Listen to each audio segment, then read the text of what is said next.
Hi everyone, welcome to the January 22nd edition of the TimeformUS Forecast. I'm David Aragon, and I'll be joined in just a moment by my usual co-host, Craig Milkowski. This week on the podcast, we're going to do some handicapping of the Pegasus World Cup card at Gulfstream on Saturday. 7 graded stakes on tap. Obviously, those 2 main attractions, the Grade 1 races, Pegasus World Cup turf, and the Pegasus World Cup on the dirt. The big race, the favorites, Knicks go. We'll talk about whether or not we think he's vulnerable at the end of the podcast. But I think this entire slate of stakes races is pretty strong. And personally, I'm looking forward to some of these undercard races, maybe more than the 2 main events.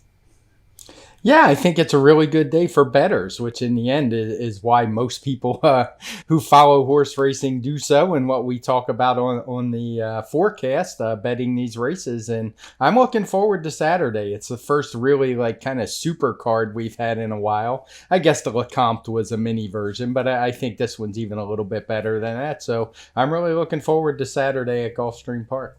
Yeah, we really do have a lot of the top older horses in training and action on this card. So we're going to talk about all the races, the entire Rainbow Six sequence, races 7 through 12. But we're going to start things off with that first stakes race on the card. That's the 4th, which is kind of isolated among some allowance and maiden races. It's the Fred Hooper Grade 3 event going the 1-turn mile at Gulfstream. And Craig, I think we're going to have a prohibitive favorite in here in the rail horse Performer. The real question that you have to answer with him is what happened last time in the Cigar Mile? Was it just the sloppy track that he didn't like? Because his prior efforts are going to make him pretty tough in here. Yeah, he would be a prohibitive favorite. Heck, he would probably be in the Pegasus had he won that race last time. So not sure why he shows up here. And I wouldn't blame someone for having some reservations based on that he's in this lower level race as opposed to a really weak version of the Pegasus. But I think he had legit excuses last time. That track was just really kind of weird at Aqueduct, as you know I talk about often, but it was a sloppy track, and even so it was still only rated a 6 on our 1 to 10 scale at TimeformUS. So it wasn't your typical sloppy track. It was producing fast times and horses skipping over it. It was more of a gooey kind of surface. So for me, I'm just going to put a line through that one. And I mean, I'm certainly not going to bet Performer in this spot, but I'm not going to go crazy trying to beat him. If I was going to try to beat him, I would probably go to the outside in Indimage. I think he's a horse we talked about last week and both liked a little bit had he shown up at the fairgrounds, but he didn't. But he comes in here. He ran a couple really nice races the last 2 times out. I really don't expect we're going to get anywhere near that 15-1 morning line that he is. But if he somehow wound up going off at double digits, maybe I'd take a shot against Performer with him. But I do think Performer is going to be really tough. Yeah, I think we're going to have some more opportunities to disagree later, but I anticipated we'd be on the same page in this one. Performer just looks too good for this field. And yeah, I think you could see early in that Cigar Mile last time that he was not handling that track because he was just much farther back than he projected to be in the early going. He never really was in the bridle for Joel Rosario like he has been in his prior races. So I'm willing to forgive him for that race because he had been so good before that. And I agree. I think they could have taken a shot at the Pegasus given the way that race came up. Not the strongest edition of that. But this is just the kind of spot that Shug's often going to target, taking the path of least resistance. And Performer just looks like the right horse in here because there's not a whole lot of speed signed on. So we should get that kind of trip that he prefers. And as for the others, if you're going to look at alternatives or horses to use underneath, I mean, we were looking at the same price horse in Dimage. I do think that race at the fairgrounds was maybe a better spot for him because that one looked a little bit easier while it was a deeper field. You didn't have a star standout like Performer in there. And then the other horse, obviously, is Fat Man, who had his return 2 back at Keeneland, ran okay that day, improved it in the Harlan's Holiday last time. He's the winner of this race last year, and the 1-turn mile probably suits him. I just don't really see where the pace is going to come from that's going to set up his late run. Let's move right along to that Rainbow Six sequence and start off with the first leg of these 6 consecutive stakes races. It's race 7, the Grade 3 Marshwood River for fillies and mares going a mile on the turf course. And this is one of the competitive races we've got in this undercard sequence. I think you can make a case for a lot of horses, though the place to start is probably that morning line favorite Vigilante's Way. She's a former 3-year-old who did some good work at the end of her 3-year-old season, now stepping up as her first start as a 4-year-old here. And I really liked her prep race for this, the Tropical Park Oaks. We talked about that race on the Pacecast. She set an honest pace that day, turned away some challenges early, just kept going, sprinted away from that field late. To me, she feels like the kind of Shook McGahee runner that showed some promise early on, but is really hitting her stride now that she's fully developed. And I think she's going to be pretty tough right back. Yeah, I think she's clearly the horse to beat. I think the morning line nailed this one. I wouldn't say I love her in this spot for me because she hasn't run particularly fast yet. Now, as you say, she is a newly turned 4-year-old filly, so she does have some upside. But even as good as she ran last time, she only got a 1:14 TimeformUS speed figure, and that means she still has some room to go to catch a couple of the others in here. So I will take a shot against her. While admittedly, I mean, I do think she will run well, and there's it wouldn't shock me at all, and I'll use her. And I'm not a Rainbow Six player, so I'm not going to pretend I'm going to play her. But if it was a horizontal bet otherwise, like a pick 4 or pick 5, I would use her. But I'm going to look in some other directions. I think the horse figure-wise to beat is Sweet By and By. She's a horse who has hit the 120 mark a few times in the past. She has several back numbers that would win this race. She switches to Saffie Joseph, who does well with new acquisitions. I'm not sure how much of a real new acquisition this is, as I see Anthony Dutro's had this horse in the past, so maybe it's just one where the owner juggles trainers depending on where he sends the horse, but it's certainly not a negative to move to Saffie Joseph's barn. But the outside post is a bit of a negative for me, particularly on this Gulfstream Park turf course. The one thing that helps her a little is there's not a ton of early speed in here. She's shown up pretty close, so maybe Jose Ortiz can get some good position. But the horse I eventually landed on for the top pick is Zofel. And mainly because she also has some pretty decent back figures, but she's a horse coming in off a layoff, and that's just a situation where her trainer, Brendan Walsh does well at. He's a 95 on TimeformUS in these spots compared to a 78 overall. And the horse herself has run well off a layoff several times, including winning first time out. So for me, I think she offers a little more value than the others. She's also a horse who kind of runs well off the bench and then tails off, so I'm not going to hold that last race against her where she was kind of a no-show against newspaper record, and I think she's got a really solid shot in here.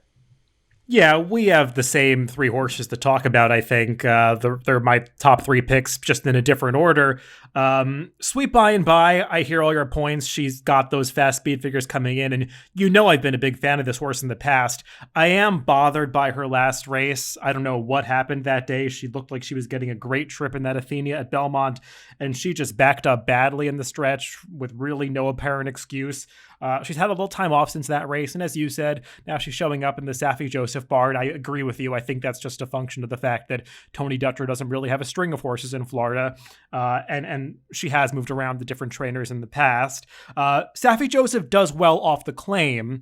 Off trainer switches on the turf over the past 5 years, he's just 6 for 48, 13% with an ROI of just 96 cents. So not really a strong move for him, trainer switches on the turf.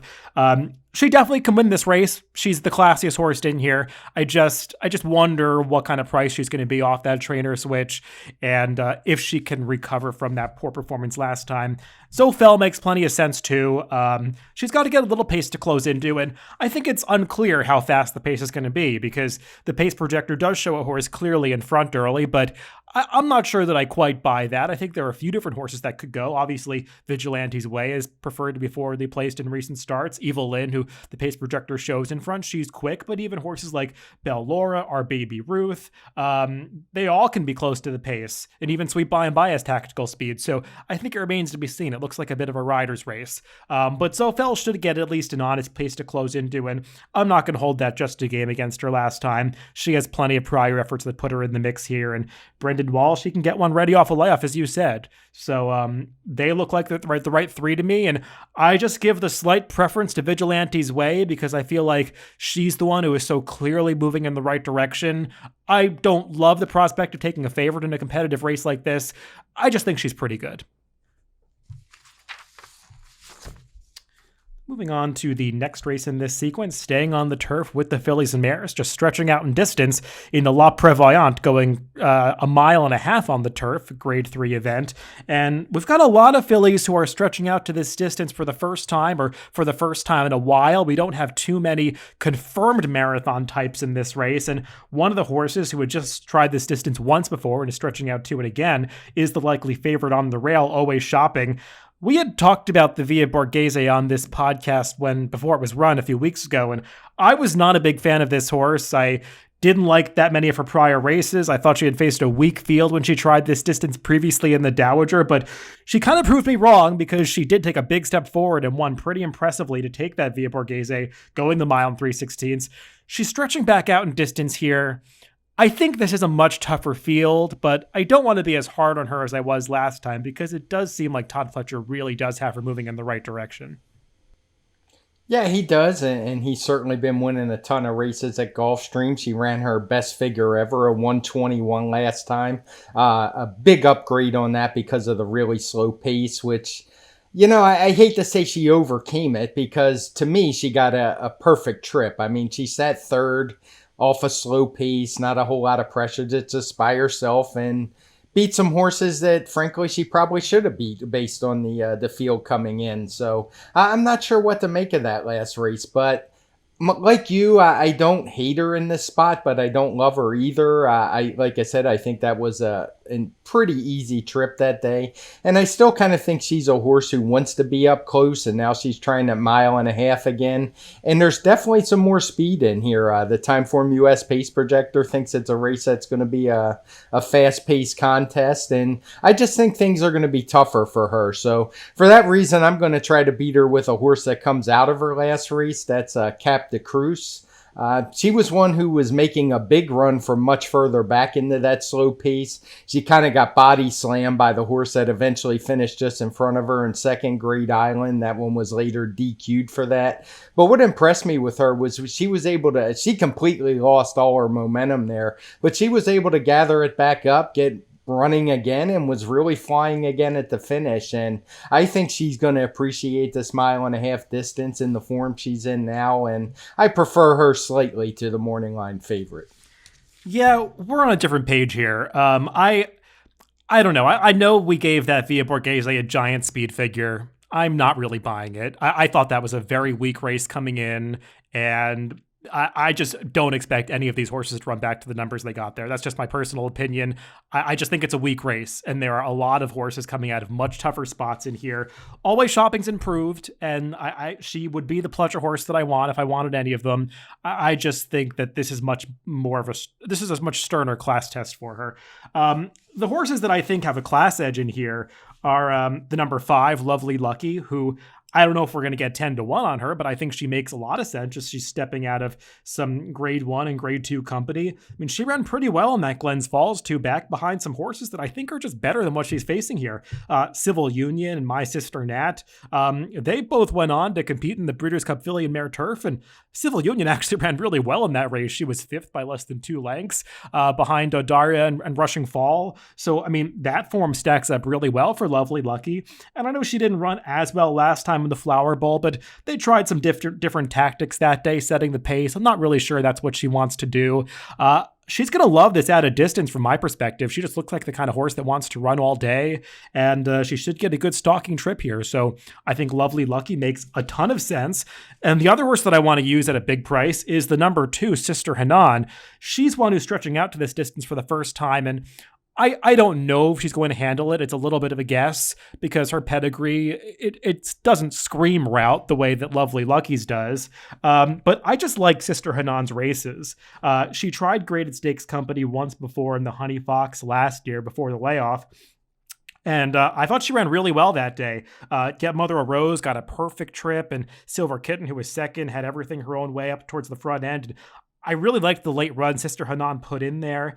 She came back with an allowance win at Churchill Downs against some overmatched competition. And her return last time at Gulfstream, she didn't run as fast as she'll need to win this race. I thought it was a good starting point, only going 1 mile. She came with a really strong late run that day to get into a dead heat. And I just think she can step forward second off the layoff for Ben Colebrook. Distance is a big question mark, but I'm going to find out at a price. Yeah, the one thing I think's interesting is neither one of us mentioned the second or third choices, Treepsing or Heavenly Curlin, and I just don't care for either of those two horses at all. Treepsing was particularly bad in that Via Bourgeois that we talked about. And Heavenly Curlin is a horse who's only tried the turf once in her debut. She's been winning on synthetics with pretty slow speed figures. So personally, I don't think that morning line is going to hold up. But it's pretty rare that we go through a race and don't talk about the second or third choices. So I wanted to mention those. Yeah, no, it's good to mention those horses, but I agree with you. Mark Casse does not have great numbers going synth to turf off wins as Heavenly Curlin is doing, so this is going to be a real step up in class for her, trying something new. And Traipsing, I mean, she got that absolutely perfect trip in the Long Island. You might remember that was a race where there was another speed who was restrained by her rider for some reason that I still can't fathom, and it allowed Traipsing to set a dawdling pace up front. But I think that was the day you wanted to have her, even though she lost and finished second. This just seems like a tougher spot. Moving on to the next race in this sequence, moving over to the dirt and turning back in distance. Sticking with the fillies and mares, though, it's the Grade 2 Inside Information going 7 furlongs, and this is a pretty interesting race because you got a favorite on the morning line in Cinnabunny, who is going to try to rebound from a loss last time as the even money choice. She definitely didn't get off to the best start. It's not really noted in the chart comment, but she kind of broke maybe a half length slowly and then was shuffled back after that as horses came over. That was a race where there were 6 horses signed on, and I think all of them were speeds. So the fact that she didn't break well kind of just it just put her at the back of the pack by function of how much speed was in the race. She did come on at the end, but I think a lot of that was just an optical illusion because Ladies Island was coming back to the field. She is one that is known to stop at the end of her races, and she was really stopping at the end of that one. So Cinnabunny, I expect her to run better here, but I don't know if I really want to take a short price on her because there are a lot of others in this field that have run similar speed figures and frankly have a little more class under their belts. Yeah, I think we're on the same page with her. It's kind of interesting. If she had a different rider in here, and I'm not, I mean, Iverad Ortiz is as good as they get, but he's not a guy I want on a speed horse in a sprint race. Like, if I knew she was going to go to the front in this spot, which the pace projector says she easily could, I would probably like her a lot more, but she seemed to change styles when she switched barns. Admittedly, the break wasn't great, as you said, and then she kind of got shuffled back behind a horse that was also taken back a little bit. The one horse in the field who wasn't going is the one she got stuck behind. So maybe it was just a break and she'll be clean, but it's just not really Irad Ortiz's MO to bust out of the gate and go for it. So I'm a little leery of that one. I'll probably use her in pick 4s. I don't hate her in here, but she's not a horse I want at a short price on the win end. Some other horses we also show Pacific Gale up there on front, and she's a horse that just has not won in quite a long time. She had run some much better races earlier in her career, and I'm just not sure she's the same filly that we've seen in the past. Well, she's actually a mare now as a 6-year-old, but the horse I landed on, and it's just a speed figure play again, is the 4 This Is My Time. She's a horse who has just everything seemed to come together for her. She's run 110 plus TimeformUS speed figures last 2 times out. Looking through the charts, I don't think there's anything fluky about them. She looks like she's going to sit a good trip. I don't know if she'll be on the lead as she was the last time, but she rated a little bit the time before, and in any case, she's going to be pretty close. So I think she's a horse that's moving in the right direction, and the one I won here over a bunch of horses that we've seen many times over and kind of know what they are by now. Yeah, I think This My Time is a horse that you do have to have an opinion about in this race because she's got those 2 speed figures that arguably make her faster than this field, and she does have the right running style to get that stalking trip that you were referencing. I'm a little skeptical. She's getting a class test here. I totally agree with you that when you look through the charts, those speed figures, they do check out. They don't raise red flags to say that they're illegitimate, but I just never really trust numbers from Gulfstream Park West, and she earned that big figure in the slop 2 back. I get that she came back and validated it to some extent last time, but the runner-up Movie Moxie, she's improved, but she's not really this level, and both of them got big figures in a race where I thought the winner got a very good trip, just setting her own pace up front. I don't know. I'm a little skeptical that she's really a graded stakes horse. You can maybe say this isn't the toughest grade 2 in the world, and I guess it's not.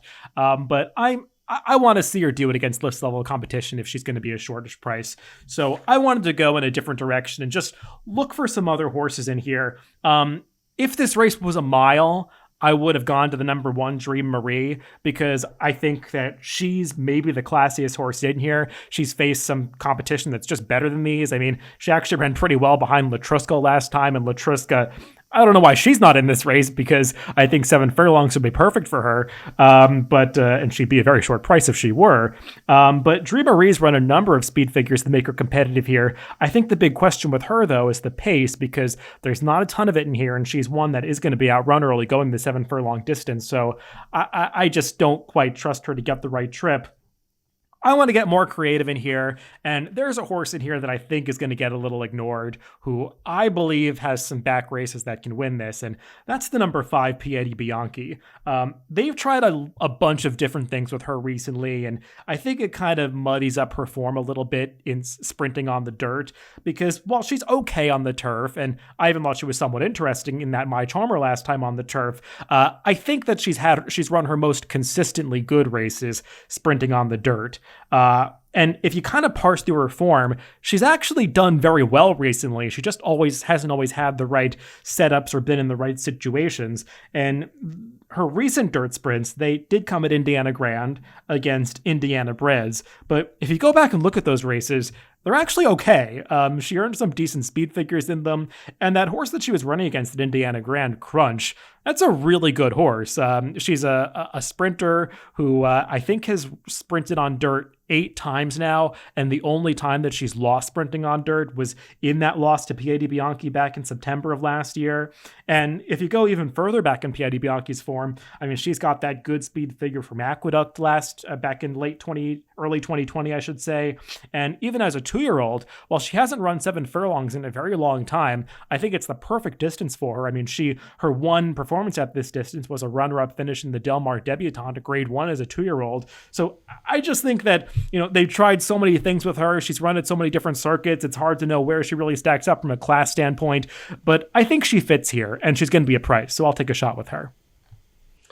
The other horse I wanted to mention was Bronx Beauty, who just missed in that Sugar Swirl last time. And she's a horse I'm actually interested in and will definitely use as well. She's a horse who tailed off a bit. She had run some huge figures in 2019 and just seemed to be going the wrong direction. But she finally showed up in a spot she could win at Monmouth Park a while back. She was putting an allowance race, and that seemed to put the light back on for her. She's been running well ever since, and I think her race last time is a little better than looked. Granted, she was closing in on Ladies Island, who, as you said, is always stopping, but she was pretty wide throughout on a track that seemed to be favoring the speed somewhat, and definitely the inside. So she's one I think ran better than looked. She got a 108 TimeformUS speed figure, and it wouldn't surprise me if she could top the 110 mark once again, which could be good enough to win in here.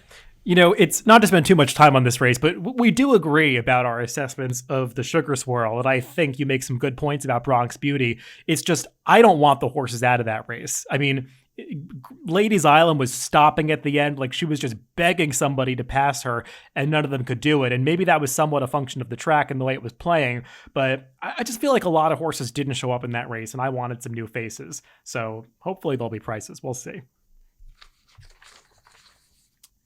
Moving on to the turf, the 10th race on this card. It's the William L. McKnight going 1.5 miles, same distance as the La Prevoyante we just discussed for the fillies. This one's for the colts and geldings and horses going the same distance. And this is a pretty good race. We got a high-quality field here, topped by the morning line favorite Sadler's Joy, who Craig is one of my favorites, and I think he's always tough in races like this, grade 3, grade 2 events, when he's not facing some of the best horses in the country. The problem with Sadler's Joy, obviously, is that the wins are pretty few and far between these days. He always needs an absolutely perfect setup and perfect trip to get the job done. That doesn't often happen because of his running style. He is a deep closer, but you can't deny he is the class of this field. No, I was going to make you go first since he was in this race, but you kind of covered him, so I'll go ahead and start here. This is a pretty wide open race for me. I'll probably wind up using 4 horses in here. I'll start with Sadler's Joy, and it's, the case, what do you do with him? He obviously can win, but he's just not for me. He always seems to find trouble.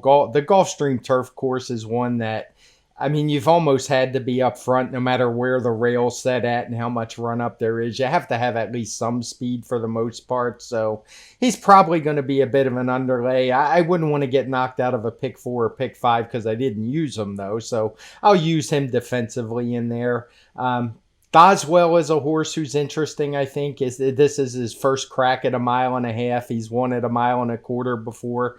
And what makes him interesting for me is he could be the controlling speed. I do think his last race is a little better than looked. He did had a little trouble at the start, but in the end, he basically got a dream trip. That Fort Lauderdale had just a crazy pace with Factor This, and I forget who the other speed horse was in there that just really went at it, hung up those red fractions throughout the race, and he just kind of sat on the rail and sucked up for second. So I don't want to totally dismiss him, and he can win, but he is the second choice on the morning line coming off that perfect trip, so I don't really love him either. The horse I would use, I guess, as my top pick in what is a tough race is Channel Cat. I know we talked about him before the Fort Lauderdale. I think you might even pick them. But to me, it looked like watching that race, it was more of just a kind of prep to get him ready for this one. I think he prefers these longer distances. And he ran okay. There was nothing eye-catching about that race, but I thought he ran in some spots and looked okay. And I think the 1.5 miles will be what he wants in the end. And the other horse I'm going to use, just because I've been following him for a long time, he was claimed by Mike Maker a very long time ago, is Temple. And he's a horse who I keep waiting for to run this long distance because that's something Mike Maker is known for. It's a little puzzling or troubling, I should say, that he hasn't given him the chance, because he has been entered in some of these races and he always scratches, but he's apparently going to get the chance here. So if he does actually make it to the gate, he's one I'm going to use, and that's just based on faith in the trainer at this 1.5 mile distance. Yeah, we have a very similar outlook in this race. I'm going to resist the temptation to pick Sadler's Joy. I often allow myself to fall into that trap. Not this time. He has been successful over the Gulfstream Park turf course before, so I don't want to make too much of that.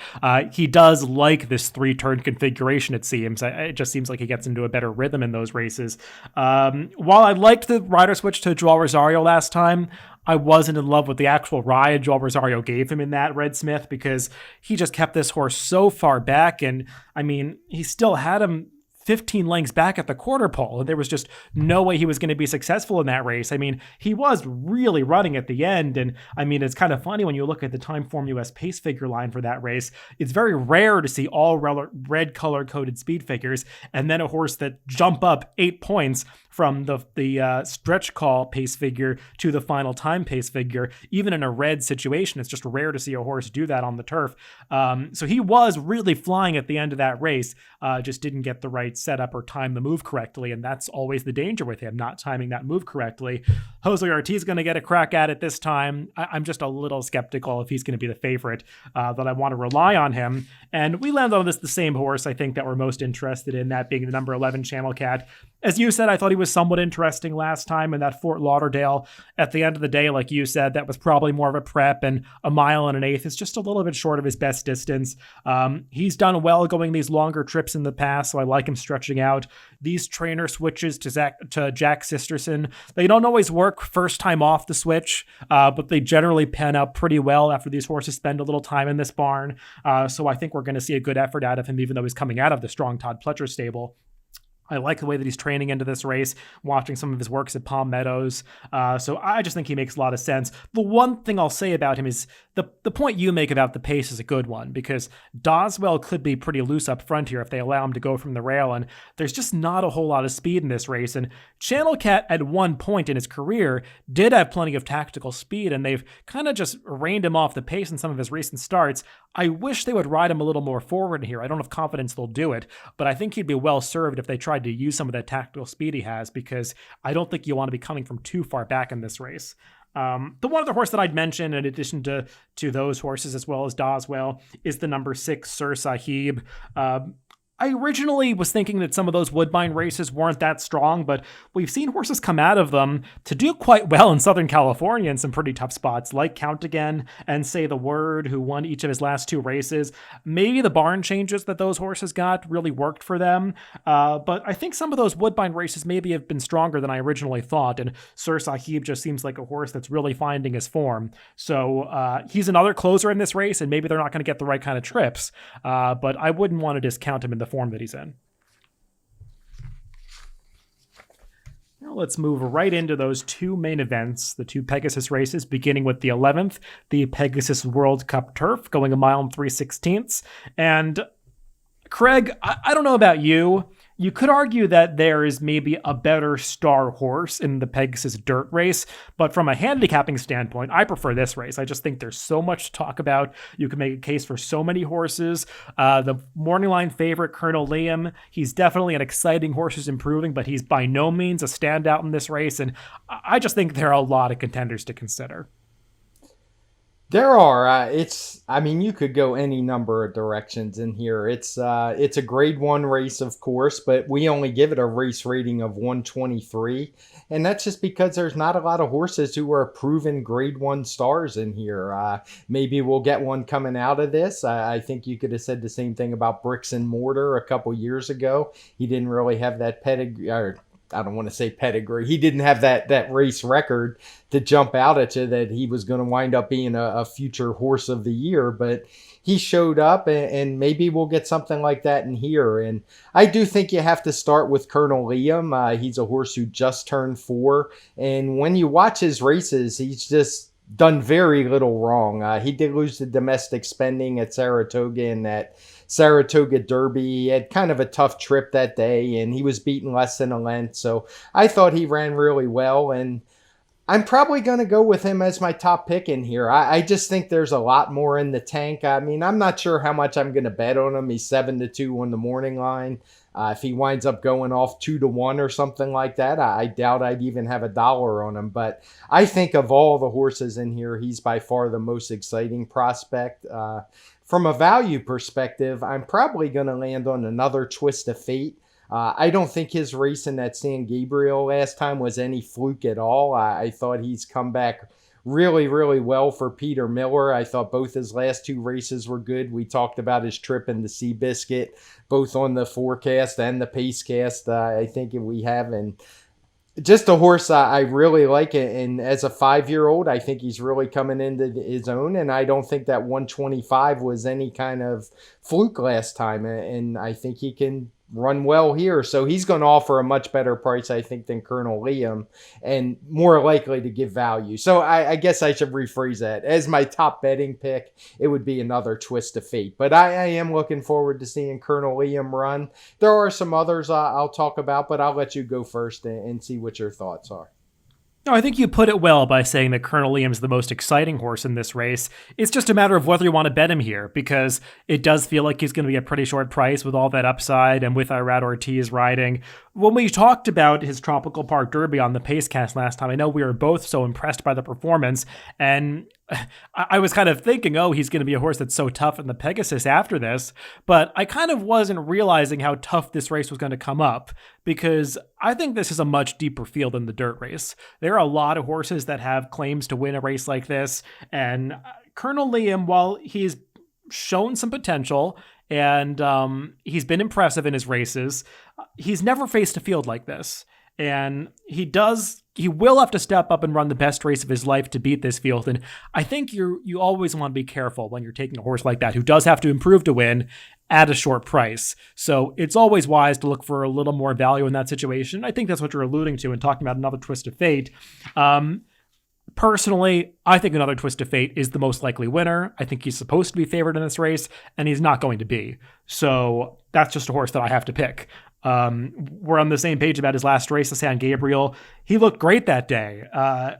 the pace did kind of hold together, but I think that was just a matter of him and Bob and Jackie being better than that field. And he looked like a winner every step of the way, was traveling so strongly under Joel Rosario. When he turned him loose in upper stretch, he just quickly put away that runner-up and won gear down at the end. And I'm looking through this field.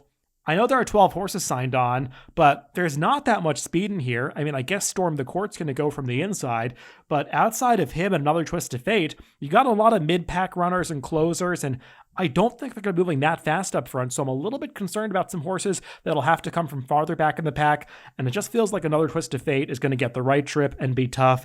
And furthermore, if you're concerned about any of these horses coming off Lasix, he's one of the few who ran arguably the best race of his career without Lasix last time. So I'm not too concerned about that, whereas I think you could have that as a question mark for some other horses. So I just think Another Twist of Fate makes a ton of sense in this race.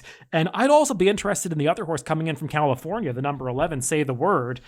He is cutting back in distance from that Hollywood Turf Cup last time where he went 1.5 miles, but that was a race that was dominated towards the front end. Arklow was pretty close to the pace, and Lucario got first run on the other closers that day, and Say the Word was the only one who was far back at the top of the stretch that was passing horses at the end and doing so very quickly. So I think he makes a lot of sense as well, and he's handled shorter distances in the past, so I'll use him too.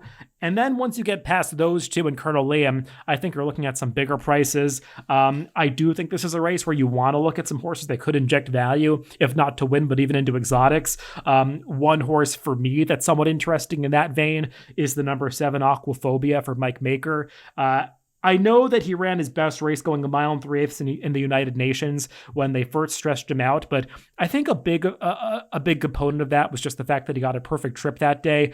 He does not strike me as a true marathon horse, and I think he's proven that in subsequent starts, and I like him turning back to this middle distance of 1 3/16 miles. I'm not sure he's good enough to win, but I think he's getting back into the right kind of spot, and he could outrun his odds.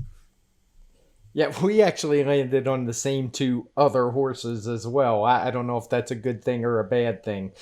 You covered Say the Word pretty well, and same thoughts exactly on Aquaphobia. I actually think this is probably a better distance for him. And just from a speed figure perspective, he's run several 120s in his career at this distance and close to it, which is as good as Colonel Liam's ever run. So at the 20-1 morning line, he was definitely a horse I wanted to include. Before we move on, I want to talk about just a couple more things. I think both of us are staying away from the horses out of the Fort Lauderdale a little bit.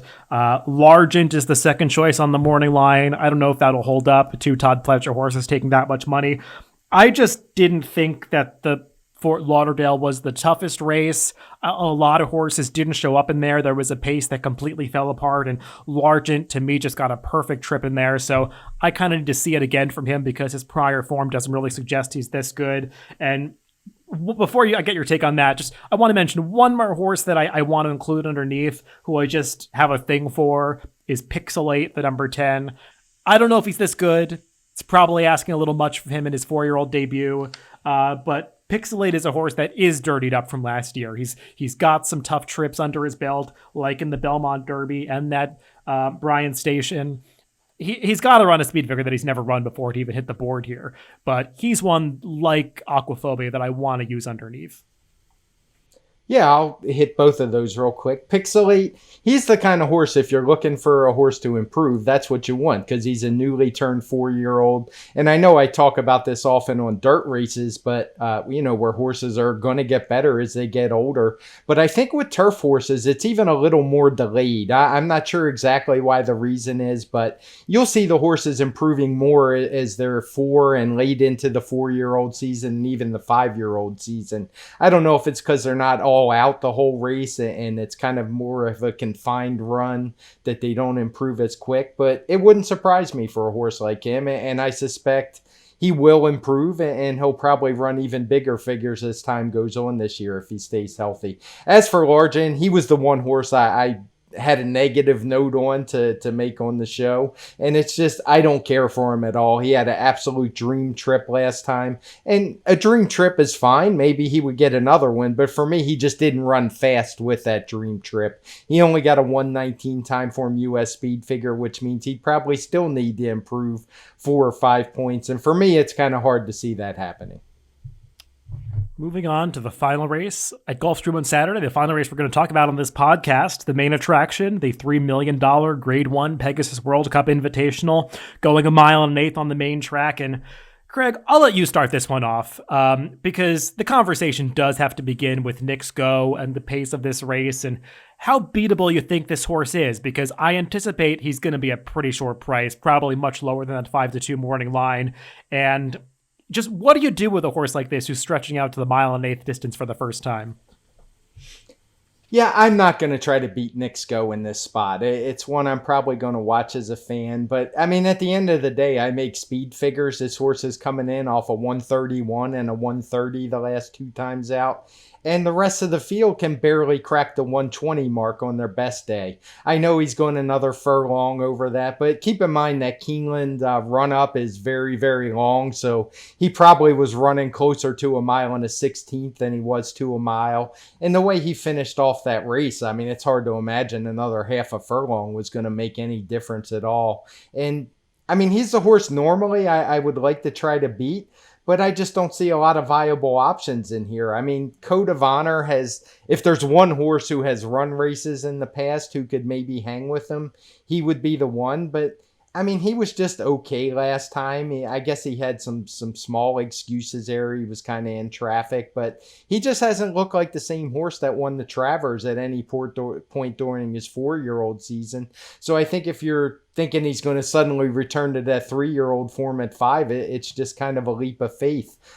Tax is another one who his return race was good, but he won on one of those cards where it was really good to be inside and show some speed. It wasn't a particularly strong field. He beat Eye of a Jedi that day and Fat Man, who was coming off a long layoff. And the bigger problem that I have with Tax is he just doesn't seem to be able to put 2 decent races in a row together anymore. So he did that earlier in his career where he had run some nice races, but it's been a long time where he often disappoints off of his better races. So it's hard for me to come up with an alternative, and most likely I'll just be watching as a fan and personally hoping Nick's go wins by 5 and I get to make another 130 something speed figure, because I still enjoy that even after doing it for all this time, and I'd like to see another one and see kind of a star develop, because we haven't had one in the older horse division for a few years at least, I would say.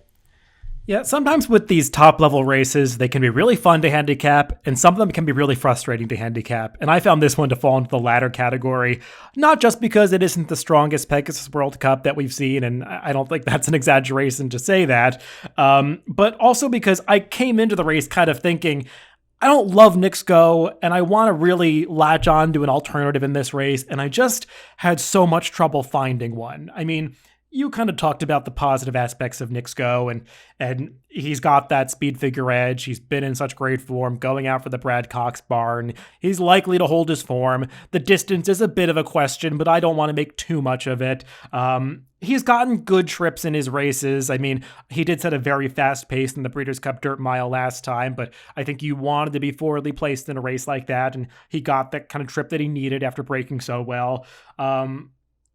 I think the 1.1 miles isn't ideal, but I also think he can regress and still beat this field. So I don't want to be against a horse just because I had a preconceived notion that I should be, without, while ignoring the fact that he just looks like so much faster than this field. So I'm kind of stuck between 2 positions here. I agree with you about the 2 alternatives that you mentioned. Tax got a great trip last time. Maybe he'll do better here, but I think he might need to beat Nick's go, and I'm not sure he can. And Code of Honor, he was supposed to win the Clark. Got a great trip, and it just kind of fits in line with those other races from 2020. They're just not quite as good as he was in 2019, and he hasn't progressed the way you'd want to see as a 3-year-old getting older. So I don't really like those 2, and I can't use them to beat Nick's go. And to me, there's just one other alternative, and I'll go there for my top pick, though I'm not thrilled about it, and that's to the number 1, Sleepy Eyes Todd. I guess he'll be the 4th choice. I'm not totally convinced he's good enough. I think he's just the horse that you have to go to if you're trying to beat Knicks Go, because he just handles every situation. He's so versatile. He shows up at any kind of racetrack, any kind of distance, and he's got such a versatile running style where he can be close to the pace or farther off it. And I think in this race, breaking from the rail, they'll want to get him forward because there's not a lot of speed in here. And maybe if Knicks Go doesn't quite handle the distance, he'll come back to a horse like Sleepy Eyes Todd, who should be the first one to come calling. But I have to say, if he's 8-1, I'll bet him, but I'm not quite convinced that he's good enough. Yeah, I love me some Sleepy Eyes Todd. He's probably my favorite horse in training, to be honest. I've seen him a couple times here at Remington Park. So, yeah, I'm not going to knock that pick. I could see his trip working out for him, just sitting off of Knicks Go. And he's won his last 2 at 7 furlongs. And really, I just think that's a testament to how good he is, because I don't really think he's a one-turn sprinter. I think he does better at longer distances. I mean, we're talking about a horse that won the Charles Turn Classic at a 3-turn mile and an eighth. So just a really versatile, cool horse. I'll certainly be rooting for him if I don't get that 135 speed figure that I want to make for Knicks Go. He would be my next choice in here. The only other horse I'd mention, and just a horse that I'm going to use in some vertical picks, because that's largely what I play as a bettor when I'm sitting in my living room. I like playing exactas and tries, and I'm going to go to the outside with Math Wizard. I think he's a horse who has some dirtied up form. He's had some trips in some tough races, but this isn't a tough race for the grade 1 designation that it gets. I do think we're going to get some pace in here, and I could see a lot of horses in here not being able to chase Knicks Go and just kind of giving it up. And I could see him clunking up in the 2nd or 3rd. So at a horse who's definitely going to be a price, I'll use Math Wizard in some verticals. I'm not going to knock a long shot in a race like this, and he is the kind of horse that can pick up some pieces. So maybe he'll round out the bottom rungs of the trifecta of the Super, because he's the kind of horse that could make those wagers really pay. Well, Craig, it was fun to handicap those races, and I'm looking forward to this card. I think we've got some really nice runners in action in all of these stakes races, and I'm interested to see how these Pegasus races shake out, especially the turf race, because as you said, there are some exciting horses in there that could really kind of take that division by storm later in the year. Horses like Another Twist of Fate and Colonel Liam, so I want to see who steps up to the plate, and if Knicks Go can handle this challenge in the Pegasus World Cup. A lot on the line in these races, so it'll be fun to watch. Everybody, thanks for listening this week. Remember, you can always catch us on DRF.com, Spotify, iTunes, YouTube, and SoundCloud, wherever you get your podcast. Just make sure to subscribe to that Daily Racing Form channel. Thanks for listening this week, and we'll be back next Tuesday to recap all of these races on the TimeformUS Pacecast.